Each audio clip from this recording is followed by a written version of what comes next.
How's it going, you sexy beasts? Today, the next large game update for Planetside 2 has been released, properly titled Game Update Number 4.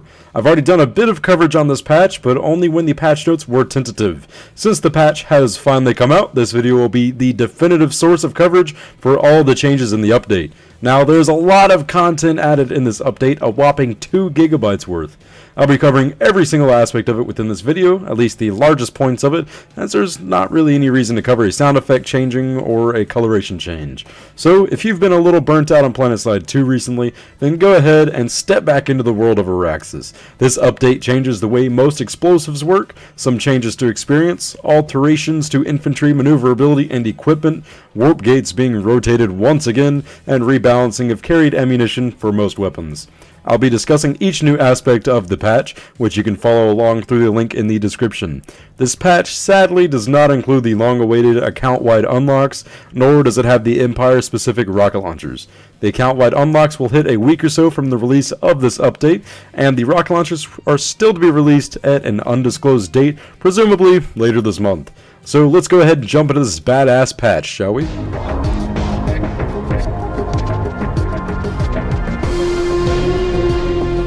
If you have a membership with Planetside 2, the overall passive certification gain has been increased by about 6 additional certification points per day. Every time you log in, your bonus certification point amount will be displayed at the top middle of your screen, showing how many certification points you've earned passively since your last login. Also, on an unrelated note, the ground levels of tower facilities have been redesigned to prevent vehicle spawns instantly killing players caught in their track. Pretty cool stuff. The Virtual Reality Training Center has finally been implemented, and it's everything I could have asked for. In order to access it, you must first go to a warp terminal within your faction's warp gate.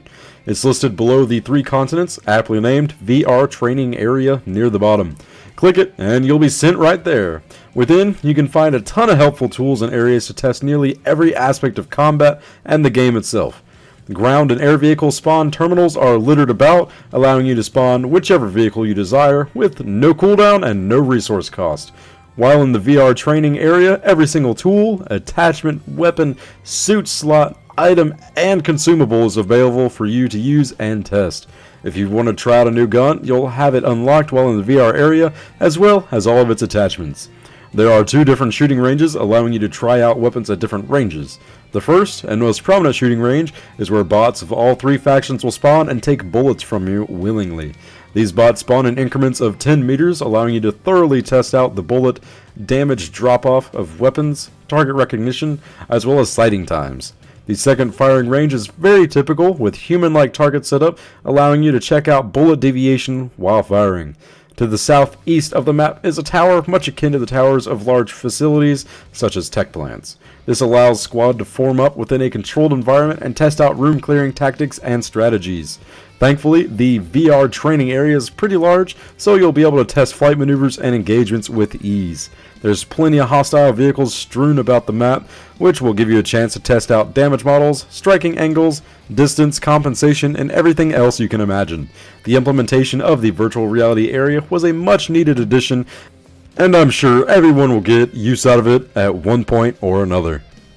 There's only a few changes to infantry, namely how movement works. When a player jumps, the model will stay a bit closer to the ground, but will still jump the same height. This is eliminating the bunny hopping mechanic that was previously plaguing the game, where a player would be extremely difficult to hit while jumping around, as the hitbox was just kinda going wonky. This has all been fixed now.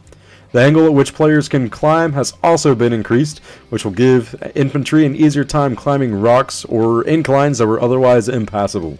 Infantry-based explosives have been altered just a tad, causing more damage within the center of the blast radius, but causing damage to fall off much faster than previous iterations.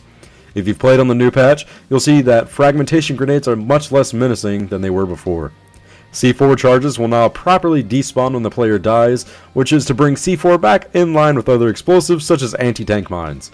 Nearly every weapon in the game has been given additional magazines carried in the reserve, save for the PDW-16 Hailstorm and the T-32 Bull.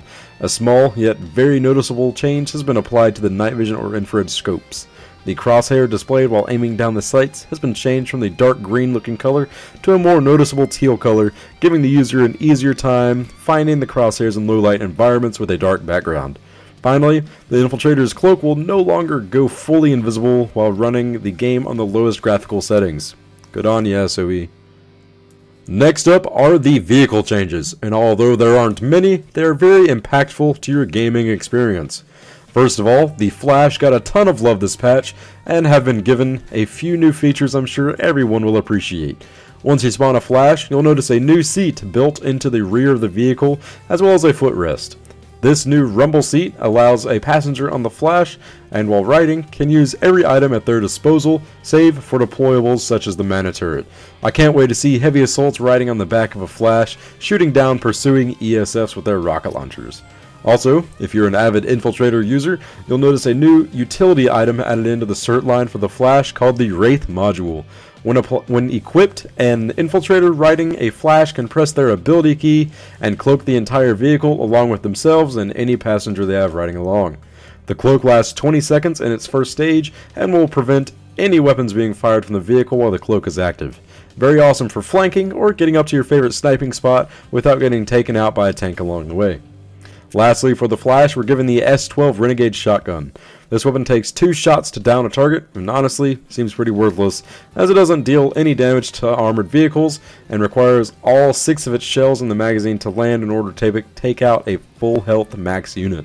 Climbing ability has been increased in all ground vehicles, giving them the much needed potential to climb steeper hills, or to crest over hilltops much easier without rapidly decelerating and returning from whence you came. A large Prowler nerf came in with this patch, but only for fighting infantry, nothing more.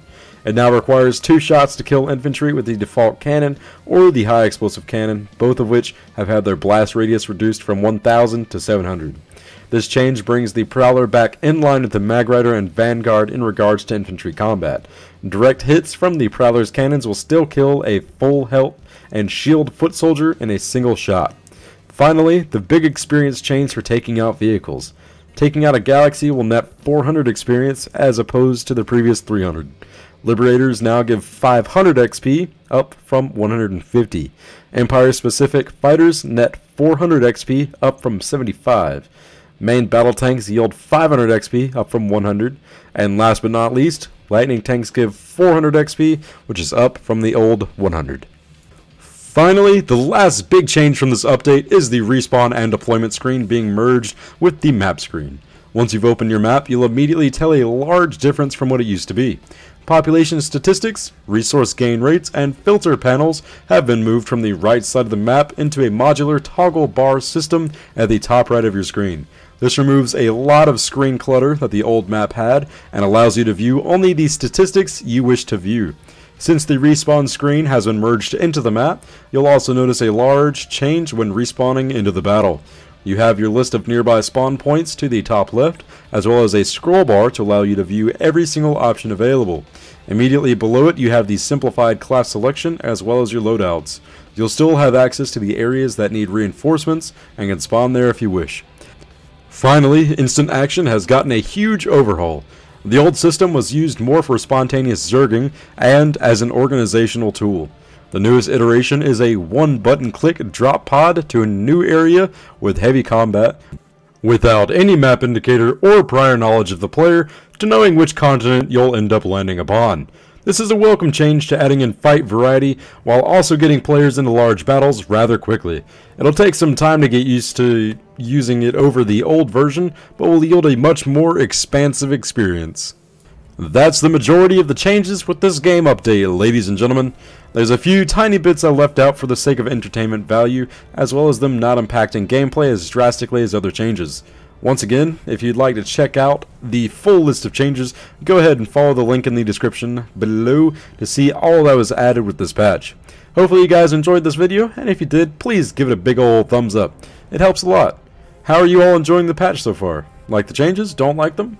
Let me know in the comment section below. Would you want to see more videos like this? Go ahead and subscribe. It's free.